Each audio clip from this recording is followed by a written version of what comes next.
अस्सलामुअलैकुम, नजम सेठी शो में खुश आमदेद। मैं हूं सैयद आयशा नाज, मेरे साथ मौजूद हैं नजम सेठी साहब। वालेकुम। नजम सेठी साहब, मईशत का मर्ज तो जैसे लाइलाज ही बनता जा रहा है। हमें कभी कहा जाता था कि आईसीयू में है, फिर कहा जाता था आईसीयू से निकल आई है, और उसके बाद अभी कहा जा रहा था कि टेक ऑफ कर गई है मईशत, हमने इसकी सम दुरुस्त कर दी है। इस पर सर्वेज क्या आ रहे हैं उस पर तो हमने प्रोग्राम में बात करनी है, लेकिन असद उमर साहब, जिन्हें कभी माशी जादूगर कहा जाता था, वो अब ये बता रहे हैं कि उन्हें एहसास है लोगों के घरेलू बजट्स जिस तरह मुतासर हुए हैं महंगाई से, तो अब वज़ीर आज़म पाकिस्तान 1 या 2 दिन के अंदर टारगेटेड सब्सिडीज का ऐलान करेंगे। वो क्या कह रहे थे, पहले वो सुनवाएंगे फिर जानेंगे ये होती क्या है टारगेटेड सब्सिडी। टारगेट है कि 45 से 50 रुपए केजी कमी की जाए खुर्दनी तेल की कीमत के अंदर। तो सेल्स टैक्स जो 17% है उसको कम करके 8.5% पर, जो एडिशनल कस्टम ड्यूटी है जो 2% है उसको खत्म किया जा रहा है, और जो कस्टम ड्यूटी 10,000 रुपए पर टन थी उसको आधा करके, निस्फ करके 5,000 रुपए पर टन पे लाया जा रहा है। ये ड्यूटीज पहले आयद क्यों की जाती हैं जो अब गवर्नमेंट कम कर रही है, और टारगेटेड सब्सिडी से क्या मुराद है, किन लोगों को ये मिलेगी, और इससे जो रिलीफ होगा वो शॉर्ट टर्म होगा, लॉन्ग टर्म होगा? सिटी साहब, अच्छा, ऐसे है कि ये मेरा ख्याल है तीसरे मिनिस्टर हैं। पहले असद उमर साहब ने जुलाई में एक बयान दिया था, नहीं उस वक्त इकबाल चीमा साहब थे जी, उन्होंने एक बयान दिया था, मिनिस्टर है स्पेशल असिस्टेंट, उन्होंने बयान दिया कि जी अब हम ये सब्सिडीज़ और ये सब कुछ करने आ रहे हैं। ये जो बातें अभी असद उमर साहब कह रहे हैं ना, ये बातें मैंने जुलाई में भी बिल्कुल सुनी थी। उसके बाद जब उनको पूछा अगस्त में कि वो आपने कहा था कि हो जाएगा, वो अभी तक हुआ नहीं, तो उन्होंने कहा कि अब आप शौकत तरीन साहब से पूछिए। शौकत तरीन साहब से जब पूछा तो उन्होंने कहा जब मैं वापस आऊँगा अमेरिका से तो IMF के साथ बात करके तो फिर मैं आपको बताऊंगा कि कब ये इसको इम्प्लीमेंट करना है, मगर हम ये करने जा रहे हैं। अब असद उमर साहब वापस आ गए हैं एक्सपर्ट बन के, और हालांकि इनकी एक्सपर्टीज़ के ऊपर ही तो इनको निकाला था। आपको याद होगा कि वो खास एक्सपर्टीज़ नहीं थी इनकी, काम नहीं किया ना मईशत, बात नहीं, लेकिन वो कह रहे थे बंद मुट्ठी। तो 2 सवाल मेरे जहन में आते हैं जी। क्या ये मुमकिन है कि ये कर पाएंगे जो कह रहे हैं, और दूसरा ये कि अगर ये कर पाते हैं तो क्या वो कामयाब होगा कीमतें में कमी लाने में? 2 सवाल खड़े हो गए। अब आइए पहला सवाल कि क्या ये एक्चुअली जो कह रहे हैं ये कर पाएंगे कि नहीं। मैं ये कहता हूं कि इनकी नीयत बड़ी अच्छी है। उसकी नीयत अच्छी इसलिए कि बार बहुत पिटाई हो रही है, लोग रो रहे हैं, और इनको हुकूमत उड़ने का खतरा है। इनको ये भी डर है कि अगले साल अगर इलेक्शन करवाने पड़ गए तो क्या होगा, तो कुछ ना कुछ तो आवाम के लिए करना है, नहीं तो ये PDM वगैरह ले जाएंगे सारा कुछ, हम उड़ जाएंगे। तो करना तो कुछ चाहते हैं, मगर अब देखिए ना इन्होंने जो इक़दामात अनाउंस किए बड़े इंटरेस्टिंग हैं। एक कहते हैं हम कस्टम ड्यूटी एडिबल ऑयल्स और वो आइटम्स जो खाने पीने की रोज़मर्रा की चीज़ों में जाती हैं, उनकी जो इंपोर्ट होती है ना सारी, उनको उनमें हम कस्टम ड्यूटी कम कर देंगे जी। एक यही कहा ना, और GST भी। फिर उसके बाद उन्होंने कहा जी एक तो इंपोर्ट होगी तो वो कम होगी, फिर जो यहाँ बिकती है जब एक चीज़ उसके ऊपर भी टैक्स लग जाता है, जनरल सेल्स टैक्स। वो कह रहे हैं कि वो 17.5% के करीब है, अब उसको हम 8%, 8.5 पे ले आएंगे। तो कह रहे हैं एक तो इंपोर्ट ड्यूटी कम कर देंगे, एक टैक्स कम कर देंगे, ये कह रहे हैं ना। बस यही बात छोड़ दीजिए। अब IMF के जरा तो चलते हैं वहाँ, वो क्या मांग रहे हैं आपसे? वो तो आपसे सब्सिडीज को स्लैश करने का कहते हैं। वो 3 चीज़ें कह रहे हैं। एक तो ये कह रहे हैं कि जी टैक्स बढ़ाएं, टैक्स नेट बढ़ाएं, ठीक है। दूसरा वो ये कह रहे हैं कि हमें नहीं पता आपने रेवेन्यू जो है कैसे आपने पैसे इकट्ठे करने हैं, और पाकिस्तान में 60 से 70% जो पैसा हुकूमत इकट्ठा करती है वो इंपोर्ट ड्यूटी से इकट्ठा करती है, इनकम टैक्स नहीं से करती, इंपोर्ट ड्यूटी से करती है। अगर आपने इंपोर्ट ड्यूटीज़ गिरा दी तो आपका जो पैसे आपके CBR को या FBR को जो मिल रहे हैं वो पैसे कम हो जाएंगे। IMF कह रही है पैसे बढ़ाएं, क्योंकि आपके खर्चे बहुत ज़्यादा हैं, डिफेंस के खर्चे हैं, एडमिनिस्ट्रेशन के खर्चे हैं, डेट रीपेमेंट हैं, जो कर्जे लिए हैं वो देने हैं, और फिर जनरल एडमिनिस्ट्रेशन है, फिर आपने गरीबों के लिए भी कोई ना कोई एहसास प्रोग्राम चलाना है, कोई आपने यूनिवर्सिटीज़ भी चलानी है, तो उसके लिए पैसे चाहिए आपको। वो पैसे हैं कोई नहीं, पैसे कहाँ से आएंगे? टैक्स, इंपोर्ट ड्यूटीज़ और टैक्स, 2 ही चीज़ें। या तो ना कि बाहर से बहुत से पैसे आ रहे हो, अब वो पैसे तो IMF से आएंगे ना, मगर IMF कहती है कि ये पहले काम करें फिर पैसे देंगे, यहाँ तो ये कम करने जा रहे हैं, ये कहते हैं हम कम करेंगे। तो पहली बात तो ये है कि शौकत तरीन साहब जो कि अमेरिका में हैं, और उनको IMF पूछेगा कि वो असद उमर साहब तो कह रहे हैं कि वो इंपोर्ट ड्यूटी कम करने लगे हैं, वो तो कह रहे हैं सेल्स टैक्स कम करने लगे। आपको हम कह रहे हैं कि सेल्स टैक्स बढ़ाएं, आपको हम कह रहे हैं कि इंपोर्ट ड्यूटीज़ जो और बढ़ाएं, अपने पैसे इकट्ठे करें। हमें क्या पता कैसे करेंगे, मगर करें आप तो अपने पैसे कम करने जा रहे हैं, फिर आपका खसारा जो है वो बढ़ जाएगा। हम आपको कहते हैं आपका खसारा 4% 5% नेशनल इनकम को होना चाहिए, आप तो 11-12 पे जब पहले चले जाएंगे। हम तो आपको कर्जे नहीं देंगे इस लेवल पे। तो एक तो ये प्रॉब्लम है कि एक तरफ इनको आवाम के लिए कुछ करना है, उनकी जो इस वक्त हालात ख़राब है उनको ठीक करना है, थोड़ी सी महंगाई कम करनी है। दूसरी तरफ ये है कि IMF आपको करने नहीं देगा, वो कहता है पैसे आपको चाहिए, तो पैसे हम देते हैं, मगर जो इकदाम करने हैं आपने खर्चे कम करें। खर्चे इनके कम नहीं होते।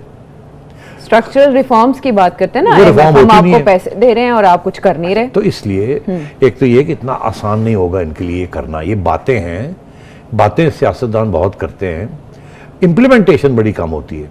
अब यहाँ अनाउंस तो कर दिया, अनाउंस तो मैं कह रहा हूँ ना, जुलाई में किया, अगस्त में किया, सितंबर में किया, अब अक्टूबर में कर रहे हैं। तो पता नहीं जाके अब अभी भी कह रहे हैं कि 6 महीने के बाद पता चलेगा।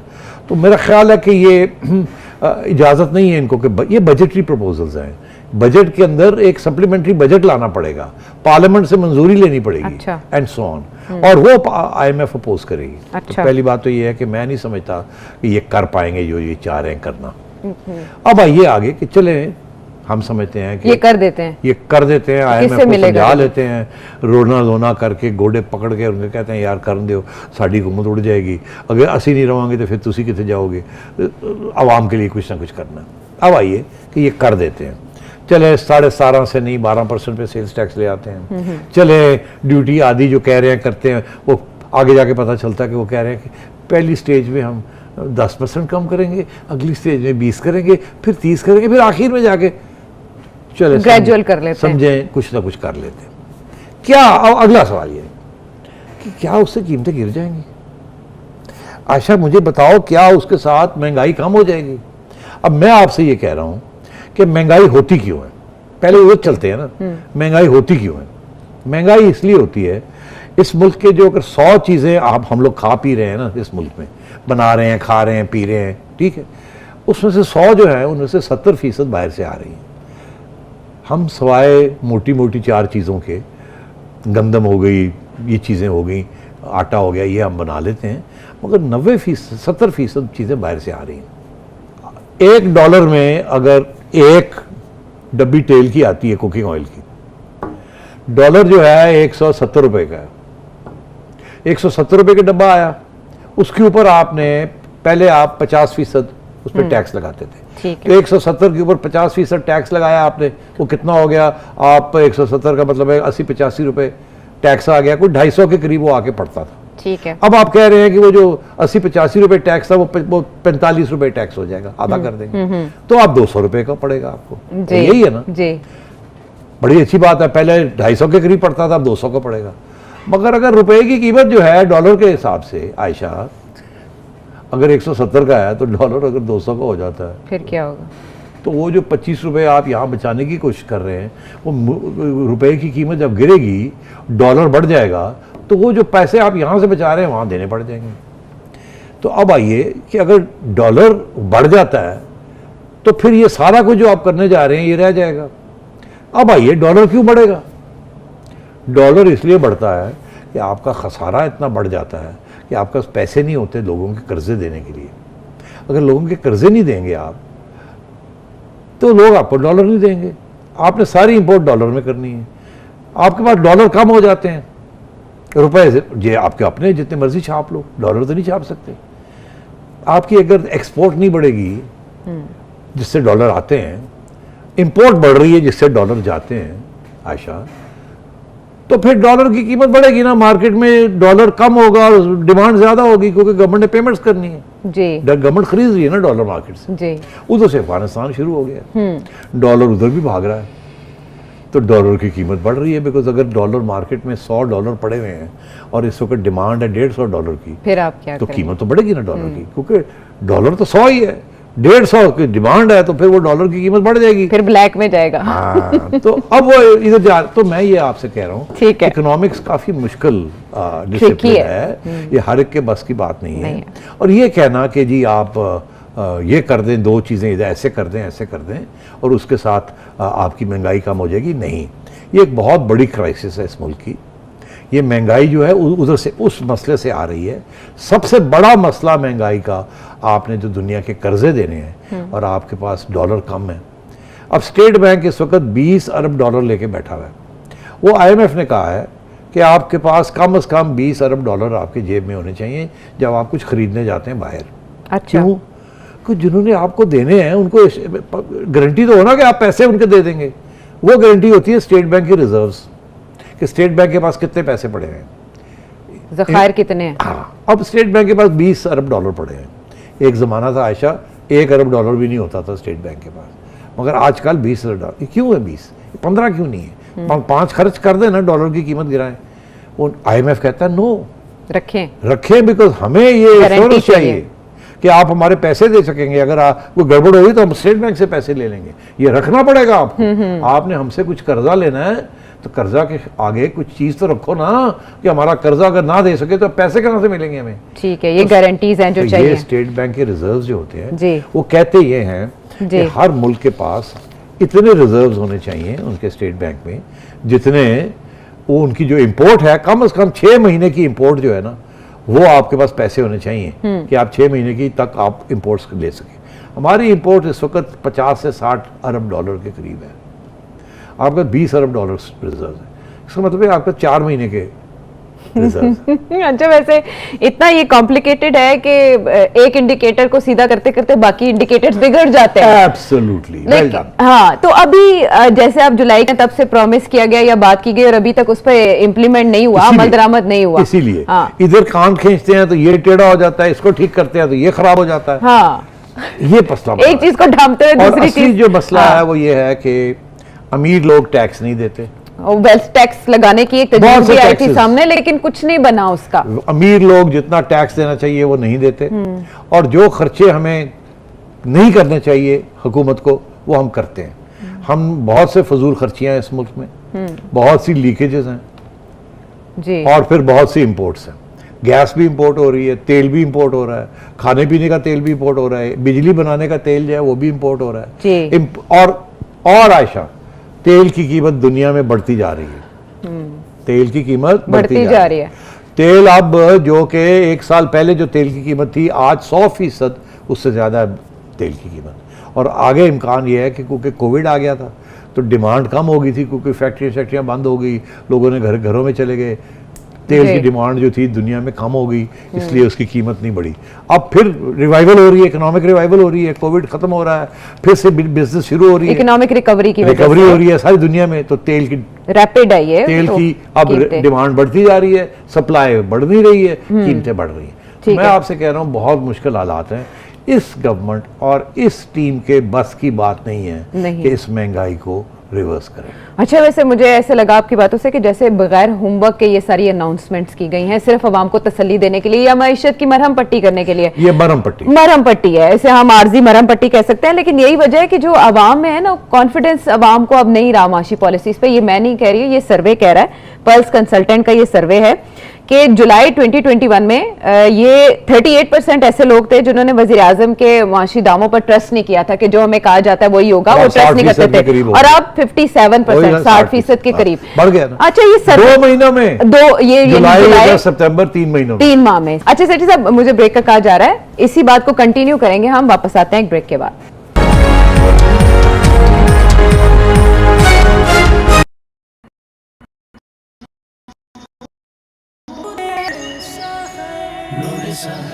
मौलाया सल्ली व सल्लिम दाइमन अबदन अला हबीबिका खैरिल खल्क़ि कुल्लिहिम।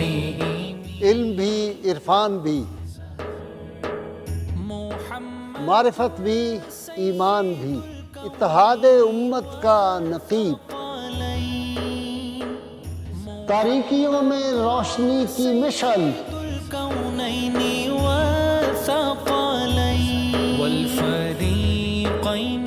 आपके मसाइल मुश्किलात का हल कुरान और सुन्नत की रोशनी में।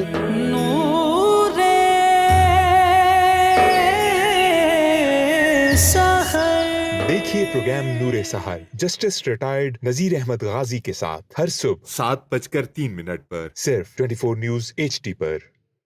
मुर्गी का रेट जिस तरह से बढ़ा है 2 महीनों में इस कदर ज्यादा हो गया है, बेसिक वजह क्या है? क्या ऐसी वजह कि कंट्रोल नहीं हो पा रहा? फीड की कास्ट है वो बहुत ज्यादा बढ़ गई है। यू आर माशाल्लाह very good and you truly deserve appreciation. मैं खुद कहती हूँ कि मुझे नहीं देखा जाए बल्कि सिर्फ मेरे काम को देखा जाए। जबरदस्त। जो ग्राउंड रियलिटी क्या है? Quote and quote sir he said कि सिर्फ मेयो हॉस्पिटल्स में बेड अवेलेबल है, बाकी सब hospital complete. Misinformation is playing the biggest role in damaging everything.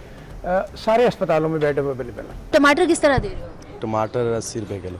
अदरक किस तरह दे रहे हो? अदरक 300 रुपए पाव। तकरीबन 250 रुपए की ये सब्जी जो है 180 और 160 240। हाँ, और पका क्या रहे हैं हम? सिर्फ आलू गोभी। सुबह का आगाज कीजिए 24/9 के साथ पीर से जुमा 9:03 पर सिर्फ 24 न्यूज HD पर।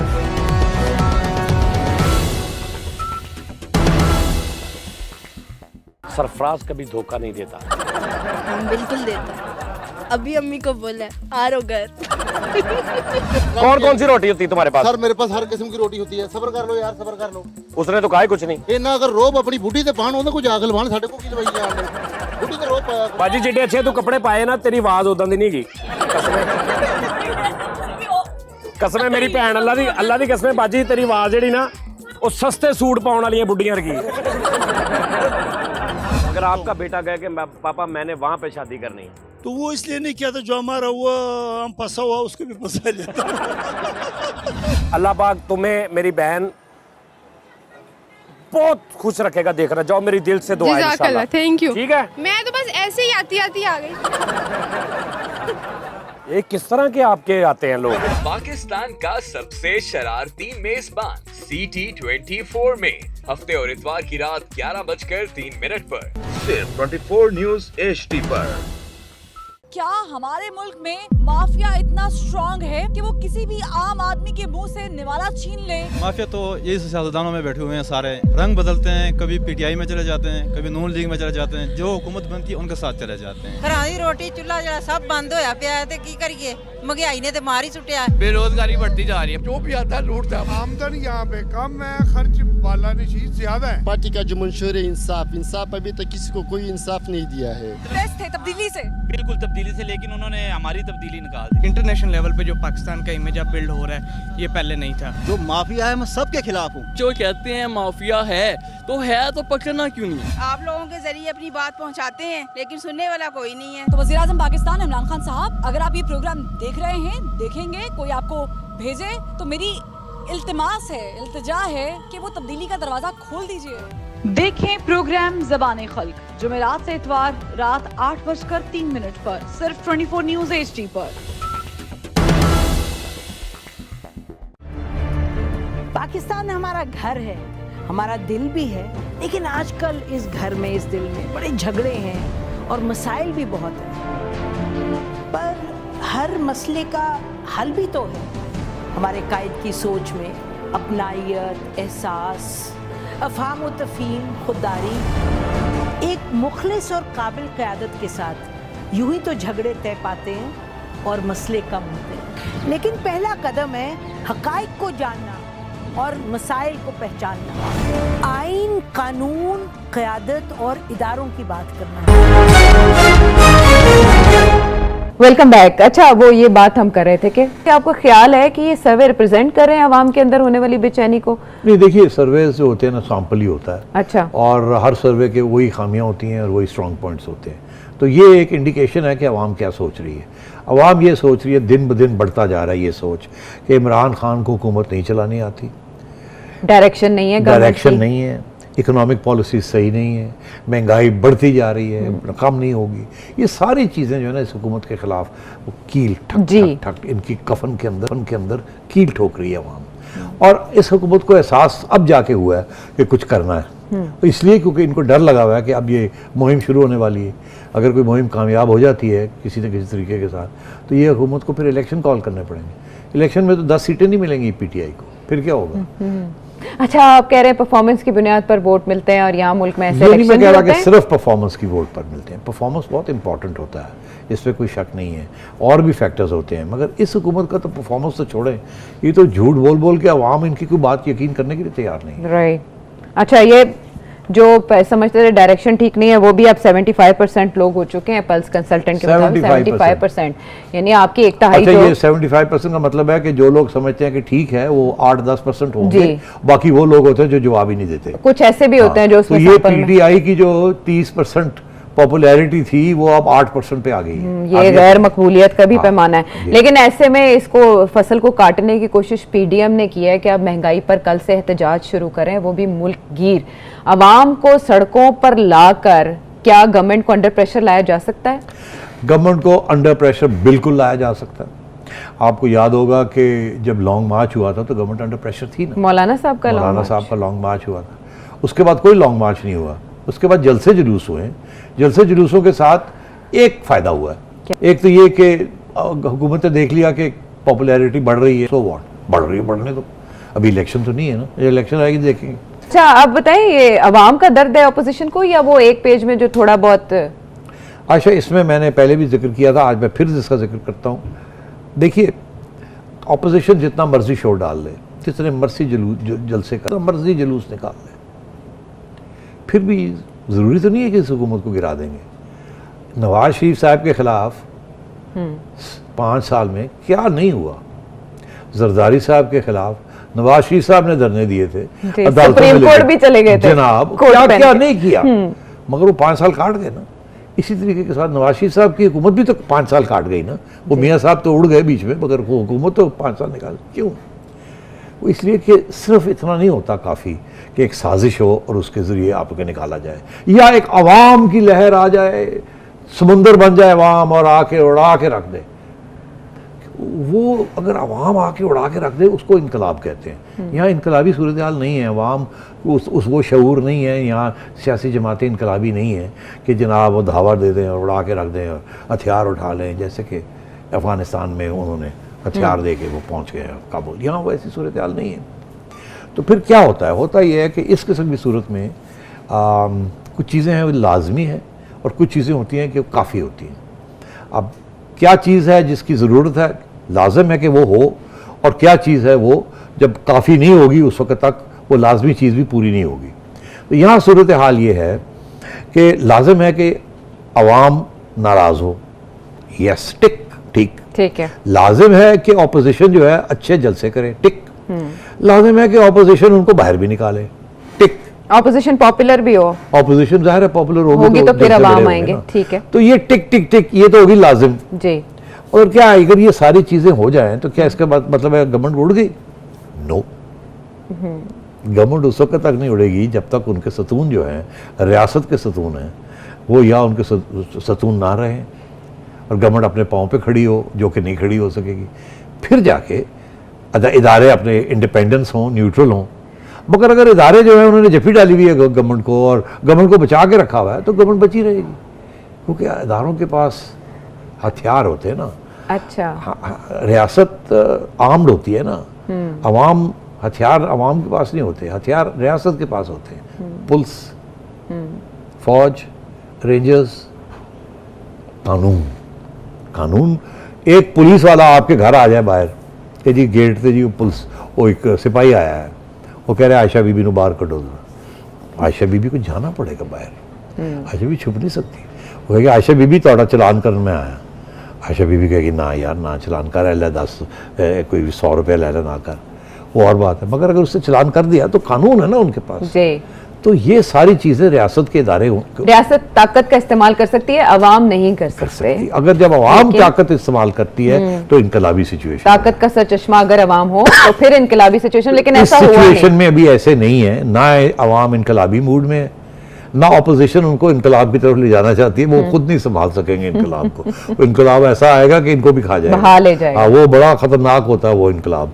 मगर अब आई बात वो दूसरी तरफ कि ये चीज़ें तो ठीक है, मौलाना फिर ले जाएं लॉन्ग मार्च इस्लामाबाद, मगर अगर इनका वही असर होना जो पिछली दफ़ा हुआ था, क्योंकि इस्टेब्लिशमेंट जो थी वो सॉलिडली खड़ी थी इमरान खान के साथ, तो कुछ नहीं होगा। लेकिन नून लीग और पीपल्स पार्टी भी साथ नहीं चली थी, अब की बार पीपल्स पार्टी अलग, चलो नून लीग है साथ। चलो नून लीग चली जाएगी, फिर भी कुछ नहीं होगा जब तक एस्टैब्लिशमेंट रास्ते से हटेगी नहीं। हाँ। जब इमरान खान एस्टैब्लिशमेंट को कहेगा कि ये आ गए हैं, इनको कंट्रोल करना है, पुलिस निकाल दे, पुलिस रोके इनको जी, पुलिस तो उसके कंट्रोल में है। कुछ अरसा पुलिस रोकेगी, कोई वट्टे शट्टे चार पहन के पुलिस इधर उधर हो जाएगी। फिर इमरान खान कहेगा उजाली भी आ रही है, वहां आगे आ रही है, उनकी करना रेंजर्स को निकाले। अब रेंजर्स को निकालने के लिए एस्टैब्लिशमेंट की जरूरत है। एस्टैब्लिशमेंट कहेगी ना, रेंजर्स को मत निकालें, खुदा ना खास्ता कुछ हो गया, कोई फायरिंग शायरिंग होगी, सारा बदनाम हमारे पे आ जाएगा। हुकूमत कहेगी रेंजर्स हमारे कंट्रोल में, ठीक है, इंटीरियर मिनिस्ट्री के कंट्रोल में। हाँ। वो कहेंगे है तो सही आपके कंट्रोल में, मगर अफसर तो हमारे हैं ना। तो आयशा ये सारी बातें फिर उस वक्त तय होती है कि एस्टैब्लिशमेंट किस हद तक एक सिटिंग गवर्नमेंट को प्रोटेक्ट करती है। जब इस किस्म का एक वेव आ जाए अवाम की और अपोजिशन की और उनको गिराना चाहे, इमरान खान ने यही कोशिश की। आज़ादी मार्च की किताब के बाब में हर सफ़े पर इन सारी बातों का तसलसल है जो आप बयान कर रहे हैं। लेकिन बहरहाल नून लीग भी तहरीक चलाने के मूड में है और ये इत्तलात आई हैं कि पहला जो एहतजाज होगा वो रावलपिंडी में होगा। अब आप देखें कि ये आयशा जाते जाते मैं ये कह दूं, इन्होंने पहले भी ये धमकी दी थी कि रावलपिंडी में होगा जी। और यहाँ तक इन्होंने कहा था कि हम रावलपिंडी में नहीं, हम तो GHQ के सामने करेंगे जी। फिर पहले ये पीछे भागे वहां से कि नहीं GHQ के सामने नहीं, फिर जब वो करें पिंडी में करेंगे, नहीं पिंडी में नहीं इस्लामाबाद में करेंगे, फिर ये कि जी यहाँ तक जाएंगे। अब हम देखते हैं कि ये कितने पानी में है, कहाँ जाके एहतजाज करते हैं। अगर इधर उधर करेंगे तो फुस हो जाएगा। Very right. ये चैलेंज तो ऑपोजिशन के सामने है और हुकूमत के सामने है सबसे बड़ा चैलेंज महंगाई पर काबू पाने का, जिसके बारे में तफसीलन हमने इस सेगमेंट में गुफ्तगू की। वापस आएंगे ब्रेक के बाद तो बात करेंगे एक जीत की।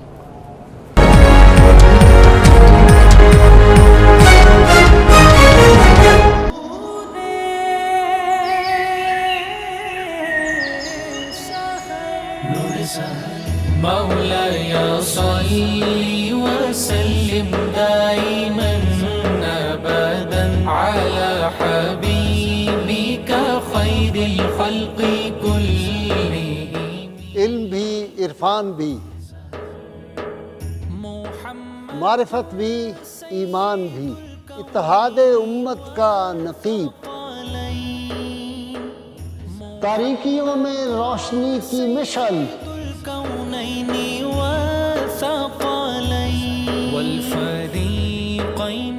आपके मसाइल मुश्किलात का हल कुरान और सुन्नत की रोशनी में।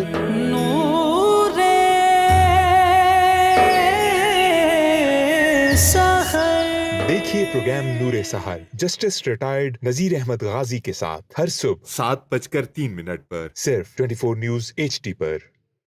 मुर्गी का रेट जिस तरह से बढ़ा है 2 महीनों में, इस कदर ज्यादा हो गया है, बेसिक वजह क्या है? क्या ऐसी वजह कि कंट्रोल नहीं हो पा रहा? फीड की कास्ट है वो बहुत ज्यादा बढ़ गई है। यू आर माशाल्लाह very good and you truly deserve appreciation. मैं खुद कहती हूँ कि मुझे नहीं देखा जाए बल्कि सिर्फ मेरे काम को देखा जाए। जबरदस्त। जो ग्राउंड रियलिटी क्या है? Quote and quote sir he said कि सिर्फ मेयो हॉस्पिटल्स में बेड अवेलेबल है, बाकी सब hospital complete. Misinformation is playing the biggest role in damaging everything. सारे अस्पतालों में बेड अवेलेबल है। टमाटर किस तरह दे रहे हो? टमाटर 80 रुपए किलो।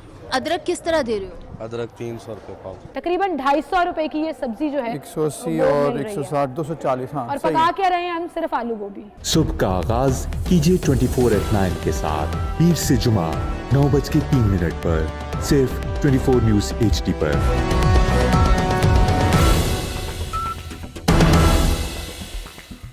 सरफराज कभी धोखा नहीं देता। हम बिल्कुल देता। अभी अम्मी को बोला आ रो घर। कौन कौन सी रोटी होती है तुम्हारे पास? सर मेरे पास हर किस्म की रोटी होती है। सब्र कर लो यार, सब्र कर लो। उसने तो कहा ही कुछ नहीं। इन्ना अगर रोब अपनी बूढ़ी ते पान होंदा कुछ आगल बाण साडे को की दवाई है बूढ़ी ते रोब पाया। बाजी जिड्डे अच्छे तू कपड़े पाए ना, तेरी आवाज उदां दी नहीं गई। कसम मेरी भैन अल्लाह दी कसम बाजी, तेरी आवाज जेड़ी ना वो सस्ते सूट पाउण वालियां बुड्डियां वर्गी।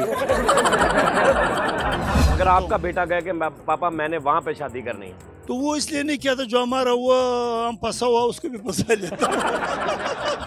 अल्लाह पाक तुम्हें मेरी बहन बहुत खुश रखेगा। देख रहा जाओ, मेरी दिल से दुआ है इंशाल्लाह। Thank you. ठीक है, मैं तो बस ऐसे ही आती आ गई। ये किस तरह के आपके आते हैं लोग? पाकिस्तान का सबसे शरारती मेजबान CT24 में हफ्ते और इतवार की रात 11:03 पर सिर्फ 24 न्यूज HD पर। क्या हमारे मुल्क में माफिया इतना स्ट्रांग है कि वो किसी भी आम आदमी के मुंह से निवाला छीन ले? माफिया तो यही सियासतदानों में बैठे हुए हैं, सारे रंग बदलते हैं, कभी PTI में चले जाते हैं, कभी नून लीग में चले जाते हैं, जो हुकूमत बनती है उनके साथ चले जाते हैं। घरां दी रोटी चूल्हा जरा सब बंद होया पिया ते की करिए, महंगाई ने ते मार ही सुटिया। बेरोजगारी बढ़ती जा रही है, जो भी आता है लूटता है। आमदन यहाँ पे कम है, खर्च वाला नशीद ज्यादा है। पार्टी का जो मंशूर है इंसाफ अभी तक किसी को कोई इंसाफ नहीं दिया है। थे तब्दीली से, बिल्कुल तब्दीली से, लेकिन उन्होंने हमारी तब्दीली निकाल दी। इंटरनेशनल लेवल पे जो पाकिस्तान का इमेज अब बिल्ड हो रहा है, ये पहले नहीं था। जो माफिया है मैं सबके खिलाफ हूँ। जो कहते हैं माफिया है तो पकड़ना क्यों नहीं? आप लोगों के जरिए अपनी बात पहुंचाते हैं, लेकिन सुनने वाला कोई नहीं है। तो वज़ीर आज़म पाकिस्तान इमरान खान साहब, अगर आप ये प्रोग्राम देख रहे हैं, देखेंगे, कोई आपको भेजे तो मेरी इल्तिमास है, इल्तिजा है कि वो तब्दीली का दरवाजा खोल दीजिए। देखें प्रोग्राम ज़बान खल्क जुमेरात से इतवार रात 8:03 पर सिर्फ 24 न्यूज़ HD पर।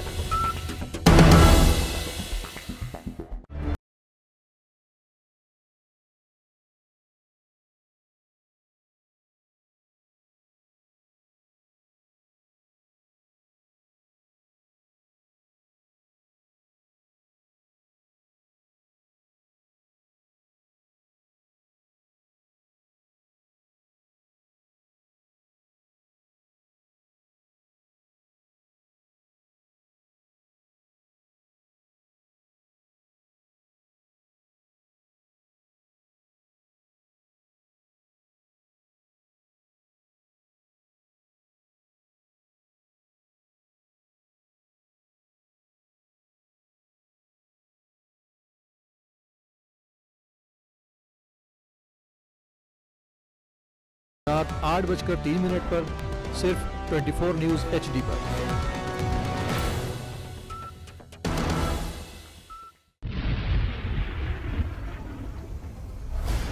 कब तक चलेगा जुल्मत का राज? आंसू पहुंचने होंगे, दर्द बांटने होंगे। अब जो करेगा वो भरेगा।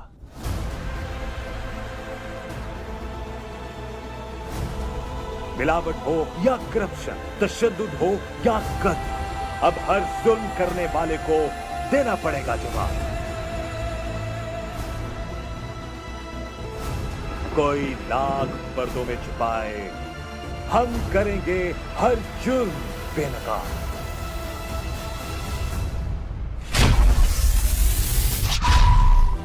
देखिए प्रोग्राम जुर्म बेनकाब कैसर खान के साथ पीर बुध की रात 7:03 पर सिर्फ 24 न्यूज़ HD पर।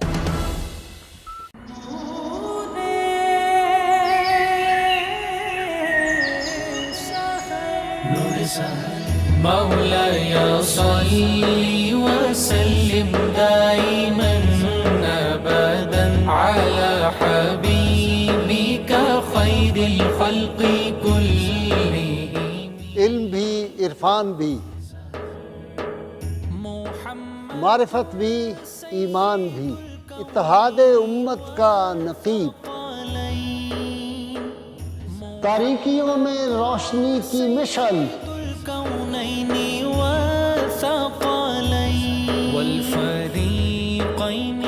आपके मसाइल मुश्किलात का हल कुरान और सुन्नत की रोशनी में।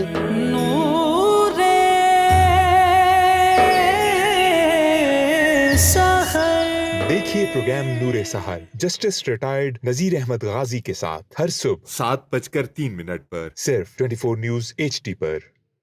मुर्गी का रेट जिस तरह से बढ़ा है 2 महीनों में, इस कदर ज्यादा हो गया है, बेसिक वजह क्या है? क्या ऐसी वजह कि कंट्रोल नहीं हो पा रहा? फीड की कास्ट है वो बहुत ज्यादा बढ़ गई है। यू आर माशाल्लाह very good and you truly deserve appreciation. मैं खुद कहती हूँ कि मुझे नहीं देखा जाए बल्कि सिर्फ मेरे काम को देखा जाए। जबरदस्त। जो ग्राउंड रियलिटी क्या है? Quote and quote sir he said कि सिर्फ मेयो हॉस्पिटल्स में बेड अवेलेबल है, बाकी सब hospital complete. Misinformation is playing the biggest role in damaging everything.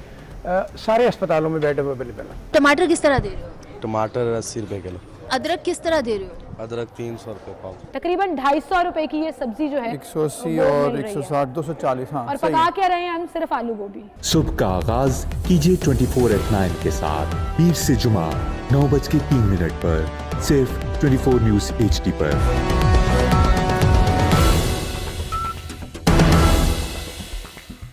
Sarfaraz कभी धोखा नहीं देता। हम बिल्कुल देता है। अभी अम्मी को बोला है, आ रहो घर। कौन कौन सी रोटी होती है तुम्हारे पास? सर मेरे पास हर किस्म की रोटी होती है। सब्र कर लो यार, सब्र कर लो। उसने तो कहा ही कुछ नहीं। इन्ना अगर रोब अपनी बूढ़ी ते पान होंदा कुछ आगल बाण साडे को की दवाई जान बूढ़ी ते रोब पाया करो। बाजी जिड्डे अच्छे तू कपड़े पाए ना, तेरी आवाज उदां दी नहीं गई। कसम मेरी भैन अल्लाह दी कसम बाजी, तेरी आवाज जेड़ी ना वो सस्ते सूट पाउण वालियां बुड्डियां वर्गी। अगर आपका बेटा कहे कि पापा मैंने वहां पे शादी करनी है, तो वो इसलिए नहीं किया था जो हमारा वो हम फंसा हुआ उसको भी फंसा लेता। अल्लाह पाक तुम्हें मेरी बहन बहुत खुश रखेगा। देख रहा जाओ, मेरी दिल से दुआ है इंशाल्लाह। Thank you. ठीक है, मैं तो बस ऐसे ही आती आ गई। ये किस तरह के आपके आते हैं लोग? पाकिस्तान का सबसे शरारती मेजबान CT24 में हफ्ते और इतवार की रात 11:03 पर सिर्फ 24 न्यूज HD पर। क्या हमारे मुल्क में माफिया इतना स्ट्रांग है कि वो किसी भी आम आदमी के मुंह से निवाला छीन ले? माफिया तो यही सियासतदानों में बैठे हुए हैं सारे, रंग बदलते हैं, कभी PTI में चले जाते हैं, कभी नून लीग में चले जाते हैं, जो हुकूमत बनती है उनके साथ चले जाते हैं। घरां दी रोटी चूल्हा जरा सब बंद होया पिया है ते की करिए? महंगाई ने ते मार ही सुटिया। बेरोजगारी बढ़ती जा रही है, जो भी आता है लूटता है। आमदन यहाँ पे कम है, खर्च वाला नशीद ज्यादा है। पार्टी का जो मंशूर है इंसाफ अभी तक किसी को कोई इंसाफ नहीं दिया है। प्रेस थे तब्दीली से, बिल्कुल तब्दीली से, लेकिन उन्होंने हमारी तब्दीली निकाल दी। इंटरनेशनल लेवल पे जो पाकिस्तान का इमेज अब बिल्ड हो रहा है, ये पहले नहीं था। जो माफिया है मैं सबके खिलाफ हूँ। जो कहते हैं माफिया है तो पकड़ना क्यों नहीं? आप लोगों के जरिए अपनी बात पहुंचाते हैं, लेकिन सुनने वाला कोई नहीं है। तो वज़ीर आज़म पाकिस्तान इमरान खान साहब, अगर आप ये प्रोग्राम देख रहे हैं, देखेंगे, कोई आपको भेजे, तो मेरी इल्तिमास है, इल्तिजा है कि वो तब्दीली का दरवाजा खोल दीजिए। देखें प्रोग्राम ज़बान खल्क, जुमेरात से इतवार रात 8:03 पर सिर्फ 24 न्यूज HD पर। पाकिस्तान हमारा घर है, हमारा दिल भी है, लेकिन आजकल इस घर में, इस दिल में बड़े झगड़े हैं और मसाइल भी बहुत हैं। पर हर मसले का हल भी तो है।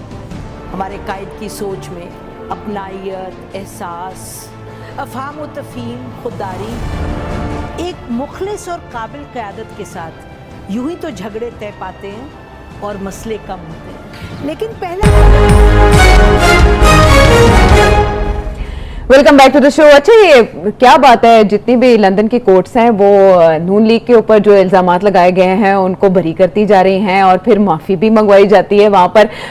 ये मतलब बेचारगी का आलम देखे कि उनको लोहार कोर्ट भी नहीं कहा जा सकता। अब जो ताज़ा मुकदमा जीता है वो इसहाक डार साहब ने जीता है, एक निजी चैनल है।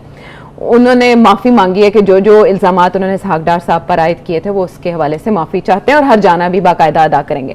सवाल यहाँ पर यह है कि क्या वजह है कि वहाँ माफ़ी मांग ली जाती है और यहाँ पर हद तक इज्जत तक के मुकदमात का कुछ नहीं बनता? देखिए, पहली बात तो ये कि वहाँ हुआ क्या और उसके बाद जी देखिए, वहाँ अभी हाल ही में शहबाज शरीफ साहब अपना केस जीते हैं जी, और अभी इसहाक डार साहब अपना केस जीते हैं। मुस्लिम लीग दी तो मौजूद हो गई, क्योंकि देखिए ना, एक इम्प्रेशन पड़ता है ना कि जी उस मुल्क में इंसाफ मिलता है, इस मुल्क में इंसाफ नहीं मिलता, इस मुल्क में जाली इल्ज़ाम लगाए जाते हैं, वहाँ अगर कोई जाली इल्ज़ाम लगाए तो फिर भुगतने पड़ते हैं और फिर फ़ाइन हो जाता है। £1,00,000 का जुर्माना हो गया है इस चैनल के ऊपर। £1,00,000 का मतलब है कि ठीक ठाक पैसे देने पड़ने और एम्बेरसमेंट अलग, मतलब ₹250 का पाउंड है, तो आप £1,00,000 का मतलब है 250 लाख, मतलब 25 करोड़ रुपए। और रीजन कौन बना? शहजाद अकबर साहब जी। तो अब बात यह है कि खान साहब अपने हमारे प्राइम मिनिस्टर साहब जो हैं वो भी ये कहते हैं ना कि जी वहाँ का जो माहौल है वहाँ इंसाफ मिलता है, यहाँ नहीं मिलता जी। तो कभी उनको ये इस बात का एहसास नहीं हुआ कि वहाँ इस इंसाफ इसलिए मिलता है कि वहाँ अदालतें आज़ाद हैं, पहली बात। दूसरा ये है कि हुकूमत बहुत कम इल्ज़ाम लगाती है, लोग एक दूसरे के ऊपर इल्ज़ाम लगाते हैं और फिर अगर कोई गलत इल्ज़ाम हो जिसका कोई सबूत ना हो तो फिर भुगतना पड़ता है, उसके डिफेमेशन हो जाती है। ठीक है, यहाँ भी डिफेमेशन के कानून हैं, मगर हमारी अदालतें जो हैं वो 10-10 साल लगा देती आपने भी ये केस किया हुआ?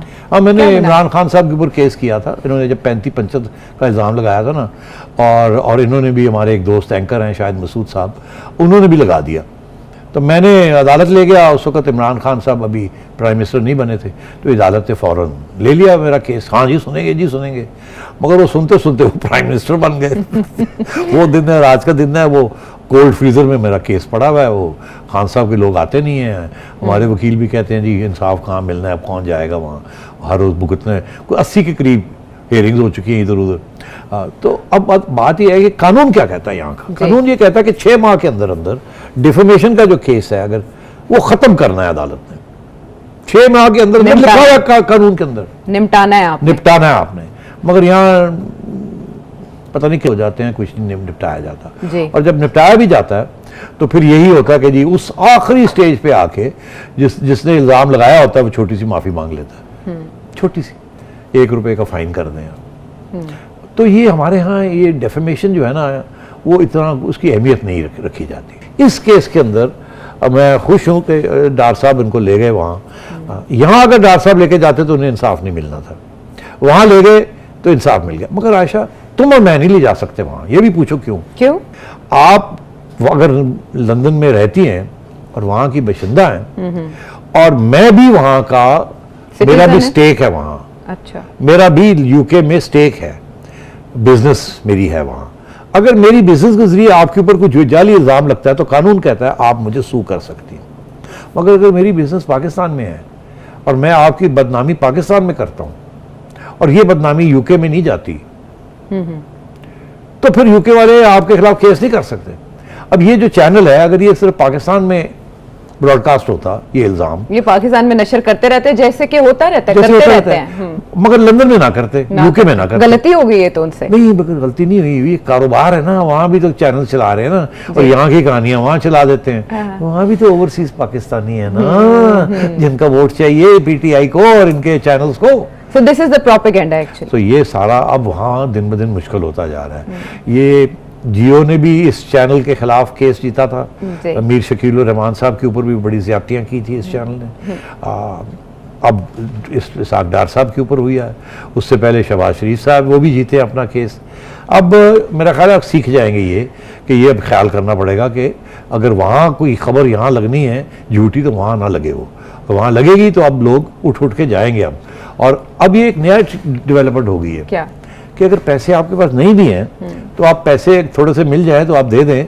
अगर आप केस जीत जाते हैं तो आपके जो पैसे लगे हुए होते हैं वकीलों के ऊपर वो भी देने पड़ जाते हैं। जी, यही बात मैं तो अगर आप समझती है आपका केस बड़ा तकड़ा है तो आप कहती है चलो यार, अगर आप सच्चे हैं, हाँ सच्चे हैं, तो आप कहते हैं मैं पैसे कहीं से इकट्ठे करके वकीलों को देती हूँ, थोड़े से चलाते हैं, वकील कहते हैं हम जीत जाएंगे, जब जीतेंगे बाकी पैसे वकील के इनसे दिलवा देंगे और जो मैंने दिए हैं वो मैं वापस ले लूँगा। अच्छा, तो मैं ये समझता हूँ ये बहुत बड़ी विक्ट्री है डार साहब के लिए और नून लीग के लिए और डार साहब के लिए, और ये बहुत इसका इम्प्रेशन पड़ेगा अवाम के ऊपर, बिकॉज शहबाज शरीफ साहब के ऊपर ये हुआ, अब वो भी जीत गए और ये भी। मगर देखिए ना वहाँ एक और चीज़ भी तो हुई है ना, क्या? वहाँ हमारी एक पुरानी एंकर हैं और इमरान खान साहब की एक्स वाइफ भी है रेहाम खान साहब, उन्होंने भी कुछ इल्ज़ाम लगा दिए थे जुल्फी बुखारी साहब। बाय द वे वो यहाँ भी इल्ज़ाम लगे हैं मगर यहाँ कुछ नहीं हुआ, वो यहाँ होगा कुछ नहीं। वहाँ जुल्फी बुखारी भी वहाँ के रहने वाले हैं, वो भी वहाँ की रहने वाली हैं, तो एक दूसरे को कर सकते हैं। बिल्कुल ठीक।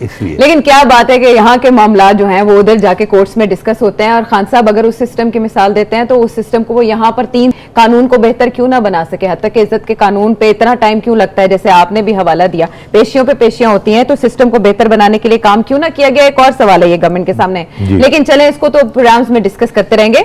लोकल गवर्नमेंट्स रिस्टोर की गई, बहाल की गई, वो भी अदालत की तनबीह पर पंजाब में, क्या फायदा या नुकसान अब मुद्दत खत्म होने से पहले? तुम 2.5 साल हो गए इस केस को जी, जब से लोकल बॉडीज डिसॉल्व की थी, ये हुकूमत ने आते साल डिसॉल्व 2019 में डिसॉल्व कर, ठीक है, 2.5 साल के करीब हो गए अब, ठीक है जी।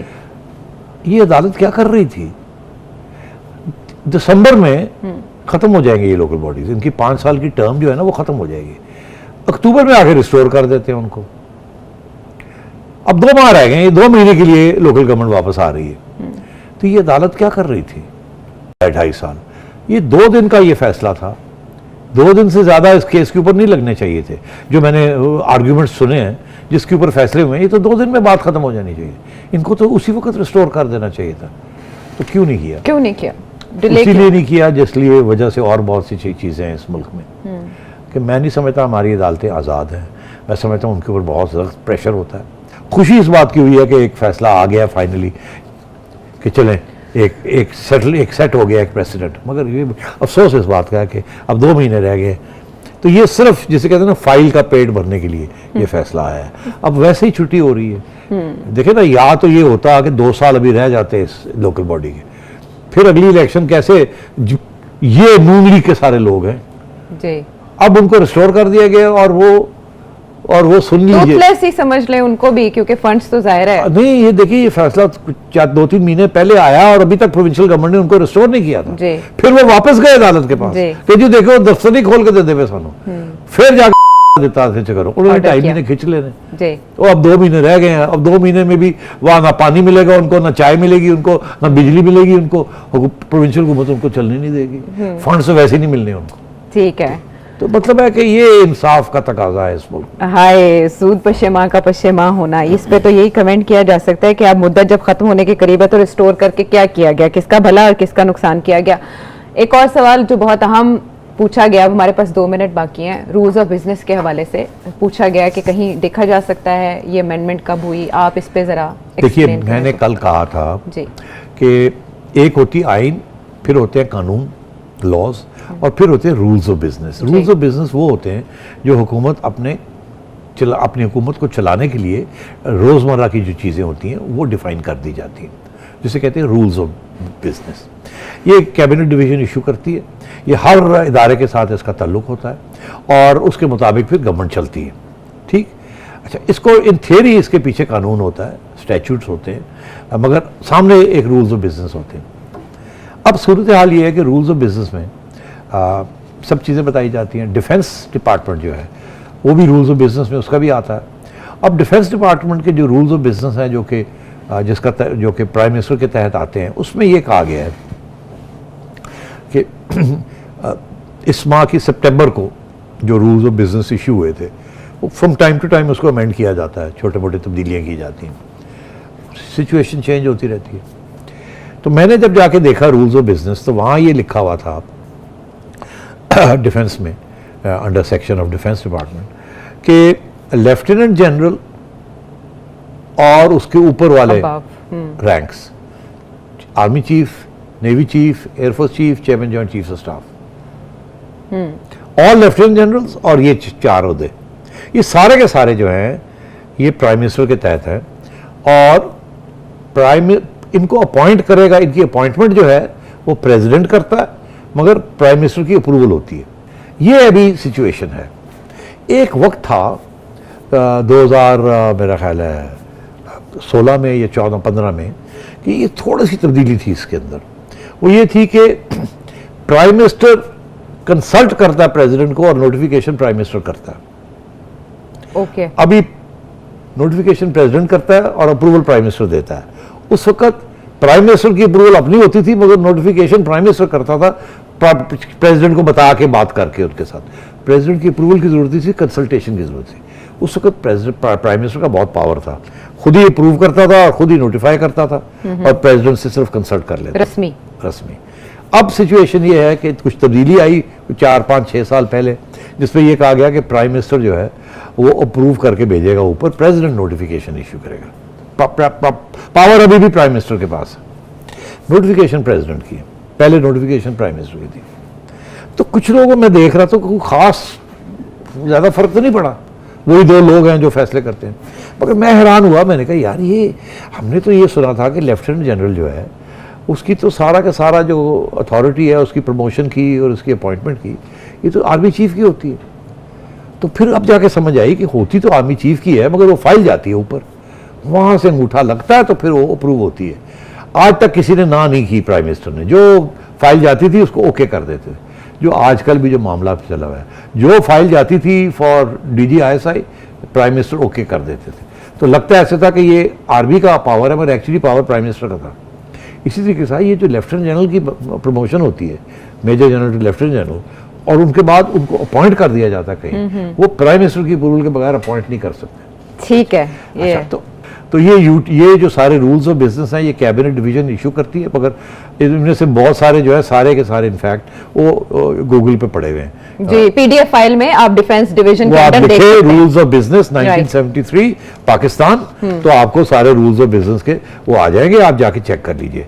मैंने पूरी रिसर्च करके अब चेक किया है, इमरान खान साहब ने और इस गवर्नमेंट ने और ना ही पिछली गवर्नमेंट ने कोई चेंजेस किए हैं इसके अंदर, ये वही रूल्स हैं जो पहले से आ रहे हैं। राइट, चलें, आपने हमें होमवर्क दे दिया, अच्छा है, हम इस पर सर्च भी करेंगे और रिसर्च भी करेंगे और इसी बहाने हम अमेंडमेंट्स भी देख लेंगे कि कब कब की गई, कैसे कैसे की गई और कहाँ कहाँ कौन कौन सी टर्म इस्तेमाल की गई या तब्दील की गई। टेलीविजन स्क्रीन पर आपके सामने है नंबर, सेठी साहब के सामने अपना सवाल रख सकते हैं और हम तक अपना फीडबैक भी पहुंचा सकते हैं।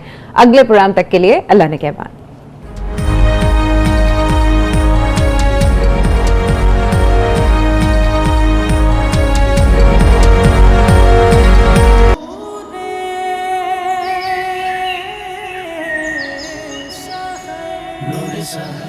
मौलाया सल्ली